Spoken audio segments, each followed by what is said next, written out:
बिस्मिल्लाहिर्रहमानिर्रहीम। अस्सलाम वालेकुम डियर स्टूडेंट्स, उम्मीद करता हूँ बच्चों आप सब खैर ऑफिस से हैं। आज के लेक्चर में हम एक प्रपोजिशन को डिस्कस करेंगे। इससे पहले आपको मैयर क्या है उसका कॉन्सेप्ट क्लियर होना चाहिए। उसमें कुछ थोड़ा सा यहाँ पर डिस्कस कर देता हूँ। मैयर जो है वो आपके पास एक एक्सटेंडेड रियल वैलिड फंक्शन है। ये लास्ट लेक्चर में मैंने कम्प्लीटली डिस्कस किया है, आप उसको लाजमन जाके देख लें, जो कि इन तीन कंडीशन को सेटिस्फाइड कर रहा है कि जब इसे किसी एम्प्टी सेट के ऊपर अप्लाई करते हैं तो इसका आंसर 0 आता है। जब आप किसी नॉन एम्प्टी सेट ए पर अप्लाई करें, आंसर ग्रेटर देन और इक्वल टू 0 होना चाहिए। और तीसरी चीज़ ये है कि ये जो सबसे इंपॉर्टेंट है जिसको हम यहाँ पर यूज़ करेंगे, काउंटेबल एडिटिव प्रॉपर्टी को सेटिस्फाइड करना चाहिए मैयर को। वो काउंटेबल एडिटिव प्रॉपर्टी क्या है कि अगर आप म्यू अप्लाई करें इस काउंटेबल यूनियन के ऊपर, काउंटेबल यूनियन किसकी है, ए एन की, और ए एन क्या है, सीक्वेंस ऑफ सेट है जिसमें ये जो सेट्स हैं ये पेयर वाइज डिसजॉइंट हैं। This is a sequence of pairwise disjoint sets. ये इक्वल होता है जी बेटा summation n is equal to 1 से इन्फिनिटी मैयर ऑफ ए एन। तो अगर जो आपके पास मैयर है वो इन तीन कंडीशन को सेटिस्फाइड करता है, ठीक है। इसमें इस तीसरी कंडीशन के ऊपर आपने पर्टिकुलरली फोकस करना है आज की इस प्रोपोजिशन को समझने के लिए। This is important proposition. कहते हैं जी लेट, ये जो ट्रिपलेट है, इस ट्रिपलेट ट्रिपलेट का मतलब जिसमें तीन तीन आपने एलिमेंट्स लिखे हों, ट्रिपुलेट जिसे आप बोलते हैं, लाइक एज ऑर्डर पेयर। तो इसमें पहला जो सेट है एक्स, जिसके ऊपर आप सिग्मा अलजबरा या अलजबरा डिफाइन करते हैं। दूसरा जो है वो स्टाइलिश ए जो लिखा हुआ है, वो स्टाइलिश ए आपका रिप्रेजेंट कर रहा है सिग्मा अलजबरा को, और म्यू जो है वो मैयर है। तो मैंने कहा ये ट्रिपलेट जो है अगर मैयर स्पेस हो, ठीक है, तो आपने ये तीन चीज़ें प्रूफ करनी है। पहली चीज़ कहता है कि अगर आपने अलजबरा में से एक एलिमेंट ए लिया है, एक यानी एक सेट उठाया है, सच दैट कि इसकी जो मैयर है वो लेस देन इन्फिनिटी है। लेस देन इन्फिनिटी का मतलब है कि उसकी मैयर फाइनाइट है। तो आपने प्रूफ करना है कि मैयर ऑफ एम्प्टी सेट 0 होगी हमेशा। यहाँ पर हम इसको एज अ न्यूमेरिकल देखते हैं, हम कहते हैं कि ये 0 के इक्वल होगी। यहाँ पर हम आज प्रूफ करेंगे। सेकंड ये है कि आप प्रूफ करेंगे म्यू जो है वो मोनोटॉनिक है, मैयर जो है मोनोटोन है। मोनोटोन का मतलब क्या है वो भी मैं अभी आगे बताता हूँ आपको। तीसरी थोड़ी सी ये टफ होगी जरा। कहता है कि अगर ए एन है सीक्वेंस है पेयर वाइज डिसजॉइंट सेट्स का इन अलजबरा सिग्मा अलजबरा ए, देन आपने प्रूफ करना है ये सारा कि मैयर ऑफ टी जो है वो इन दोनों सम के बराबर है। और टी क्या है, कोई भी एक सेट हो सकता है सिग्मा अलजबरा में से। तो पहले आप प्रूफ करेंगे कि हम मैयर ऑफ फाई जो है ना वो 0 के इक्वल है। इसको हम पहले देखते हैं।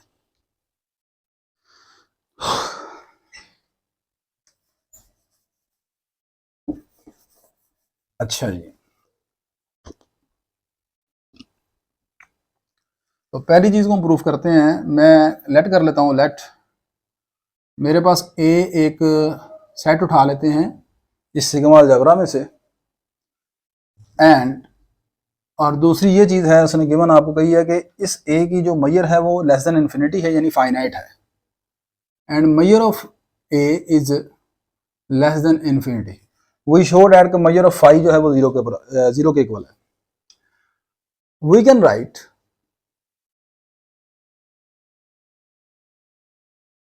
आप अपने सेट ए को ऐसे लिख सकते हैं,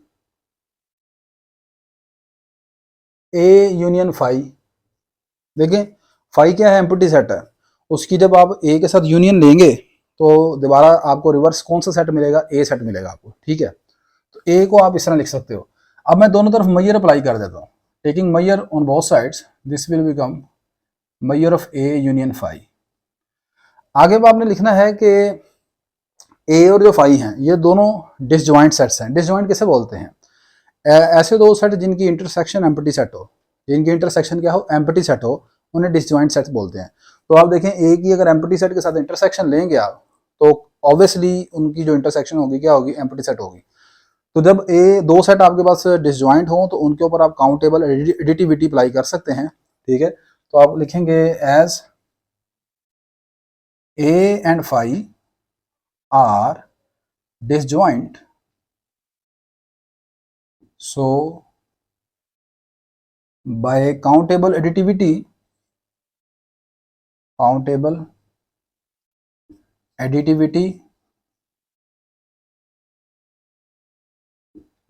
of mu मैयर की जो म्यू मैयर है उसकी जो काउंटेबल एडिटिविटी है उसको इस्तेमाल करेंगे। वो सिंपल क्या है, अगर आपको ये सारी चीज़ भूल जाती है, आपको नहीं याद रहता ये सारा, तो आपने याद रखना है कि जब भी मैयर अप्लाई करेंगे यूनियन के ऊपर तो सम में चेंज हो जाएगी, समीशन में, प्लस में। ठीक है, ये आपने जो मोटी चीज़ है इसको याद रखना आपने।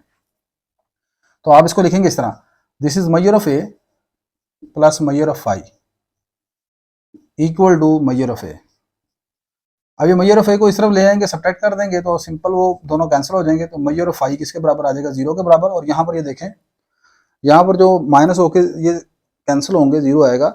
ये तभी पॉसिबल है जब मैयर ऑफ ए फाइनाइट हो, यानी लेस देन इन्फिनिटी हो। फर्ज करें कि मैयर ऑफ ए इन्फिनिटी हो, तो फिर इन्फिनिटी माइनस इन्फिनिटी वो तो 0 नहीं कह सकते आप। इसलिए यहाँ पर लिखा गया है, ज़रूरी है कि measure of A should be less than infinity. तो ये अपने पास पहली आपकी चीज़ आ गई जी, ठीक होगी बात। सेकंड, अब हम ये प्रूफ करते हैं कि म्यू जो है वो मोनोटोन है। ठीक है, म्यू मोनोटोनिक है। म्यू मोनोटोनिक का मतलब ये होता है, कोई मैयर कोई extended real valued function monotonic कब होता है? मोनोटोनिक तब होता है जी ये कि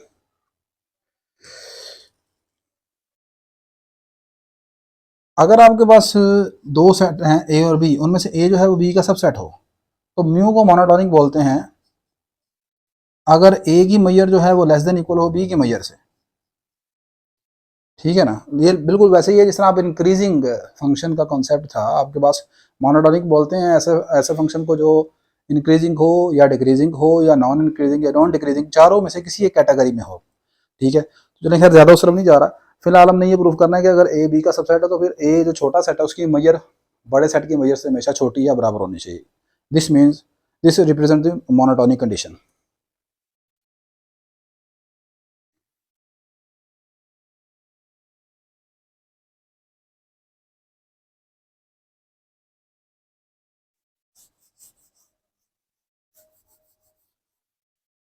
अच्छा जी, अब इस यहाँ पर हम लेट करते हैं दो नॉन एम्प्टी सेट ए और बी ले लेते हैं। Let A is subset of B, we show that measure of A is less than or equal to measure of B। अच्छा, अब यहाँ पर एक बात देखें कि जब ए बी का सबसेट है तो आप अपने सेट बी को कुछ इस स्टाइल से लिखेंगे कि आप इस चीज़ को प्रूफ कर सकें। देखें ज़रा, आपने वेन डायग्राम का थोड़ा सा कॉन्सेप्ट आपको होगा। अगर मेरा ये सेट है बी और इसके अंदर ये सेट ए है, ठीक है, तो मुझे बताएं कि आप अपना जो सेट बी माइनस ए है, बी माइनस ए जो सेट है आपका बी माइनस ए, क्या आप इसको ऐसे लिख सकते हैं?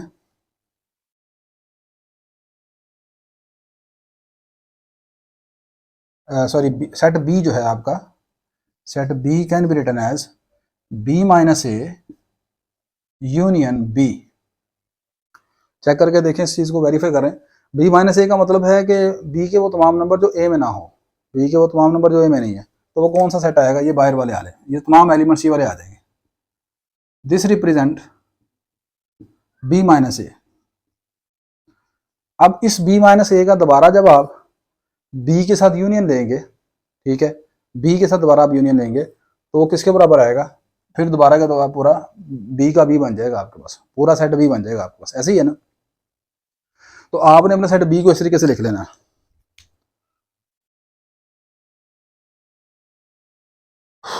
अच्छा, हम लिखेंगे जी, we can write B equal to B minus A union A. अच्छा सॉरी यार, यहाँ पर बी नहीं लिखना, आपने ए लिखना है। जब आप ये बी माइनस ए की दोबारा ए के साथ यूनियन लेंगे तो पूरा सेट आपका क्या बन जाएगा? बी बन जाएगा, सॉरी। अच्छा, अब आप दोनों तरफ आप मैयर अप्लाई कर दें। This is measure of B is equal to measure of B minus A union A. अब फिर ये देखें कि ये दोनों जो सेट हैं बी माइनस ए और ए, ये दोनों डिसजॉइंट हैं, तो मैं इस पर काउंटेबल एडिटिविटी अप्लाई करूंगा। देखिए, अब जो पहले मैंने थोड़ा सा कहा उससे भी सेट बी बन जाता है, जो मैंने ये लिखा ना कि b बराबर है b minus a union b, इस केस में आपके पास दोबारा ये b आ जाता है, लेकिन ये b माइनस ए और b दोनों यहाँ पर डिसजॉइंट नहीं होंगे। b माइनस ए का मतलब है b के वो तमाम नंबर जो a में नहीं है वो चले जाएंगे b से बाहर, लेकिन अब b से बाहर है तो एलिमेंट्स किसके हैं, वो b के हैं। तो ये इस सूरत में दोनों का यूनियन बनेगा b के बराबर, लेकिन दोनों डिसजॉइंट नहीं होंगे। ठीक है, तो जहां तक ये बात है कि b को आप ऐसे लिख सकते हैं, जी आप लिख सकते हैं, लेकिन हम इसके ऊपर ये दोनों सेट, पहले वाला और दूसरे वाला, दोनों डिसजॉइंट नहीं होंगे। हमें चाहिए काउंटेबल एडिटिविटी के लिए दोनों सेट डिसजॉइंट होने चाहिए, यानी उनके दरमियान कोई चीज़ कॉमन ना हो। तो आप देखें जब ये इस तरह लिखेंगे b माइनस ए का मतलब है b के वो तमाम नंबर जो a में नहीं है, तो बाहर वाला हिस्सा चले जाएगा, और उसके साथ अगर आप a की यूनियन लेते हैं तो a कौन है, अंदर वाला सेट है, तो ये वाला पोर्शन और ये वाला पोर्शन दोनों डिसजॉइंट होंगे।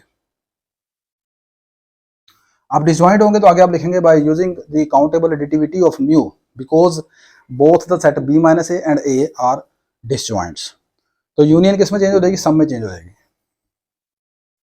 This becomes measure of b minus a plus measure of a and this is equal to measure of b। अच्छा अब देखें ज़रा, अब मैं अगर किसी तरीके से इसको फिनिश कर दूं यहाँ से, तो ये आपका प्रूफ हो जाएगा ये वाली चीज़। वो कैसे, ज़रा देखें। अब आगे आप देखें कि ये जो b माइनस ए है ये सेट आपका नॉन एम्प्टी सेट है, और नॉन एम्प्टी सेट की जो मेजर होती है वो अपनी डेफिनेशन में पढ़ी है, वो हमेशा नॉन नेगेटिव यानी ग्रेटर देन इक्वल टू 0 होती है। आप लिखेंगे as measure of b minus a is always greater than equal to 0 by the definition of measure। ठीक है, अब आप मुझे चीज़ बताएं, अगर एक चीज़ ये नॉन नेगेटिव है, ठीक है, अगर ये चीज़ अगर तो ये 0 के बराबर है फिर तो ये दोनों बराबर हैं, तो यहाँ पर इक्वल का साइन भी है। लेकिन अगर फर्ज करें ये चीज़ 0 नहीं है, 0 से बड़ी है, यानी पॉजिटिव चीज़ है, तो आप कह रहे हैं इन दोनों का सम करके ये केला बनता है। तो अगर मैं इसको ख़त्म कर दूँ तो ये वाली चीज़ इससे क्या हो जाएगी, बड़ी हो जाएगी। This implies measure of b जो है without this is always greater than measure of a। दोबारा देखें, आप लिखते हैं जैसे 3 + 5 इज इक्वल टू 8, इन दोनों को प्लस करके 8 बनता है। अगर मैं इनमें से किसी एक नंबर को छोड़ दूं तो पहले वाला नंबर हमेशा दूसरे से क्या होगा, छोटा होगा। सही है, तो सिमिलर कंसेप्ट यहाँ पर है। सही, इक्वल किस वजह से आया, अगर फर्ज करें ये 0 के बराबर हो जाए, और वो 0 हो सकता है कि मेजर मैंने कहा कि ये ग्रेटर देन और इक्वल टू 0 है। अगर 0 होगा तो दोनों बराबर हो जाएंगे, अदरवाइज ये वाली चीज़ हमेशा मेजर ऑफ बी हमेशा उससे बड़ी होगी। ले जी, अब हम मूव करते हैं इसके तीसरे पार्ट की तरफ। ले बेटा नेक्स्ट, अब इसके थर्ड पार्ट की तरफ। थर्ड पार्ट में कह रहा है कि अगर ए एन जो है वो सीक्वेंस है पेयर वाइज डिसजॉइंट सेट्स का। पेयर वाइज डिसजॉइंट का मतलब है लाइक एज, इसमें पहला सेट है A1, दूसरा है A2, तो उनकी इंटरसेक्शन एम्प्टी, फिर A2 और A3 इनकी इंटरसेक्शन एम्प्टी है। कोई से भी दो आप उठा लें, A2 है और उधर A100 पड़ा हुआ है, उनकी इंटरसेक्शन एम्प्टी है, तो वो पेयर वाइज डिसजॉइंट कहलाएंगे। देन आपने ही प्रूफ करना है ये वाली सारी चीज़। ठीक है, कि म्यू ऑफ टी को आप ऐसे लिख सकते हो। देखें जी,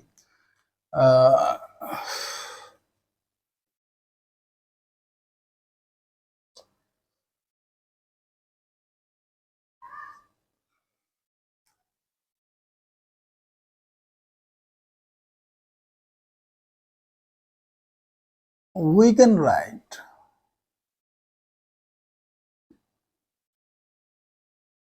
t is equal to t intersection x। आपके पास एक कोई सेट है, उसने कहा है t जो है वो सिग्मा अलजेब्रा में से आपने उठाया है, अब उसकी मेजर निकालनी है। तो मैंने लिखा t को इस तरह लिख सकते हैं हम, t इंटरसेक्शन x। x क्या है, पूरी फुल स्पेस है आपकी, तो उसकी x के साथ t के साथ आप इंटरसेक्शन लेंगे तो छोटा सा t आएगा ना। सही है, अब मुझे एक बात बताएं, आपने एक रिजल्ट ये पढ़ा होगा कि अगर कोई सेट a है x का सबसेट, अगर उसकी और उसके कंप्लीमेंट की यूनियन ले ली जाए तो वो फुल स्पेस x बनती है। आप कोई न्यूमेरिकल एग्जांपल लेके चेक कर लें, वेन डायग्राम से देख लें। कोई सेट लें, नॉन एम्प्टी सेट ले लें या इवन कोई भी ले लें, एम्प्टी भी हो, अगर उसकी उसके कंप्लीमेंट के साथ यूनियन लेंगे तो फुल स्पेस x बनेगी। तो इस x को मैं ऐसे लिख लेता हूँ, t इंटरसेक्शन, मुझे ये वाली चीज़ इन्वॉल्व करनी है, यूनियन, काउंटेबल यूनियन। तो मैं ज़रा देखें इसको ऐसे लिखने लगा हूँ, countable union of n is equal to 1 से इन्फिनिटी an। एक सेट में ये ले लेता हूँ, आगे फिर यूनियन है, फिर उसका कॉम्प्लीमेंट है, तो इस सेट का कॉम्प्लीमेंट ले लेते हैं। Union of n is equal to 1 से इन्फिनिटी an का कॉम्प्लीमेंट लें जी। दोबारा देखें, आप मैंने x की जगह 2 सेट लिखे हैं, फिर ऐसे लिखे हैं कि एक सेट फिर उसका यूनियन लिया उसके कॉम्प्लीमेंट के साथ। तो ये मेरा पहला सेट है, ये दरमियान में यूनियन है, ये इसी सेट का कॉम्प्लीमेंट। ठीक है। अच्छा, अब यही दोनों क्यों चूज किए हैं? एक तो नजर आ रहा है कि मुझे इसको प्रूव करना है, दूसरा ये है कि ये पेयर वाइज डिसजॉइंट सेट्स लेने हैं आपने। सही है ना। अब इसके ऊपर हम अप्लाई कर देते हैं जी मैयर को। Taking measure on both sides, this will become measure of T is equal to measure of T intersection. अच्छा, अभी ठहर जाए, मैयर से पहले एक स्टेप और कर लें या अप्लाई भी कर दें, वो थोड़ा आसान रहेगा। आप ऐसे करें, अब इसके ऊपर अप्लाई करें distributive law of intersection over union. आपने एक रिजल्ट ये पढ़ा होगा, A intersection B union C, ये इक्वल होता है A intersection B union A intersection C. ठीक है। तो इसके मुताबिक इसको अगर ओपन कर दें तो ये आपके पास आ जाएगा इस तरह, T intersection union N is equal to 1 से infinity A N, union T intersection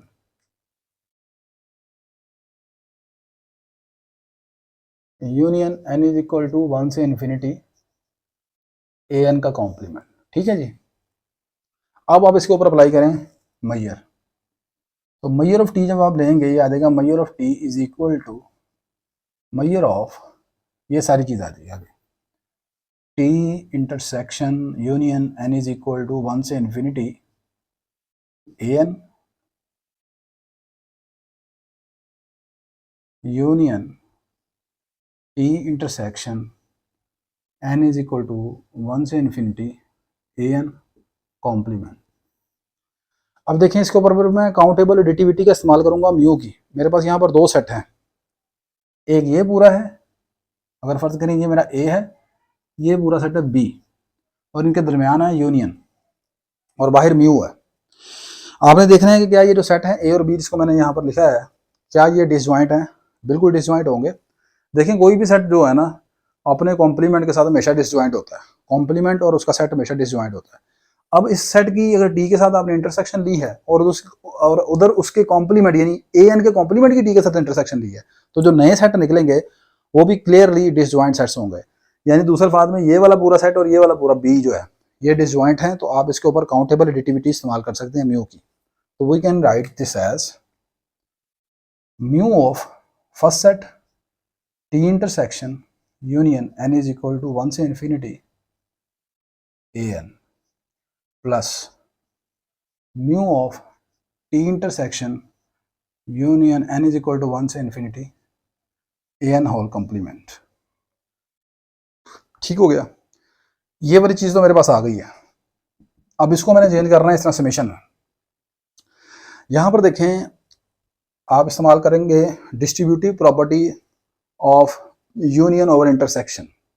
मतलब क्या है, यहाँ पर ये देखें, ये वाली जो सारी चीज़ है ना, T intersection union N is equal to 1 से इन्फिनिटी ए एन, इसको आप ऐसे लिख सकते हैं, union N is equal to 1 से infinity T intersection A N.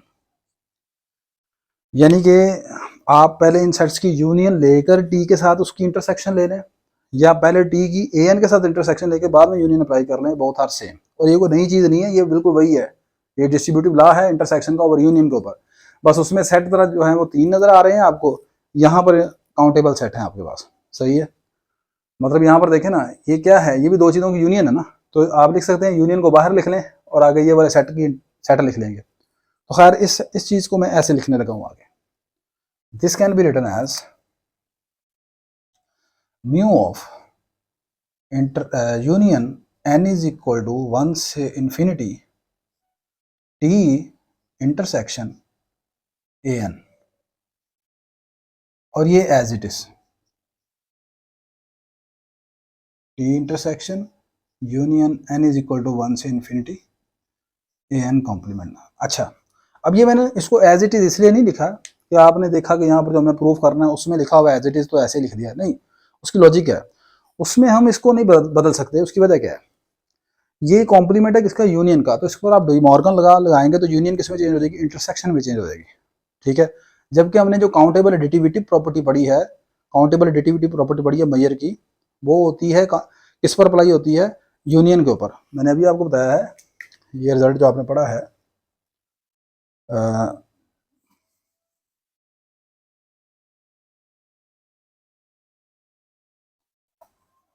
वो रिजल्ट मैयर का इस तरह है, तीसरी प्रॉपर्टी की measure of union N is equal to 1 से इन्फिनिटी ए एन। ये बदल जाता है इसमें समीशन में, मैयर ऑफ ए एन। लेकिन कब बदलता है ये, जब ये मैयर आपने अप्लाई की हो काउंटेबल यूनियन के ऊपर, मैयर अप्लाई की काउंटेबल यूनियन के ऊपर, और यूनियन किसकी है, डिसजॉइंट सेट्स की, सही है।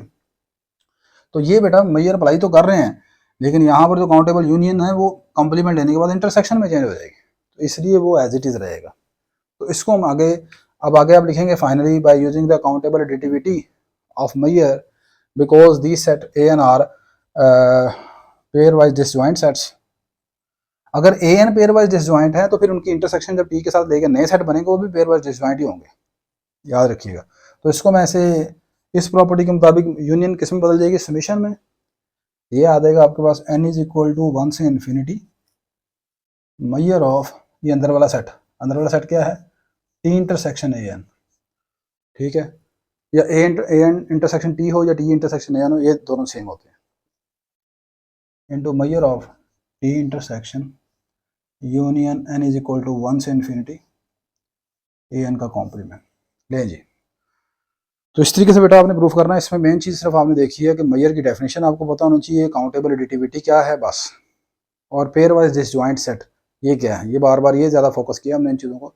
तो ये छोटी सी प्रॉपोजिशन है, आई होप आपको इसका प्रूफ समझ आ गया होगा। इंशाल्लाह नेक्स्ट लेक्चर में न्यू चीज़ डिस्कस करेंगे आपके साथ। तब तक के लिए मुझे इजाज़त दीजिए, अल्लाह हाफिज़।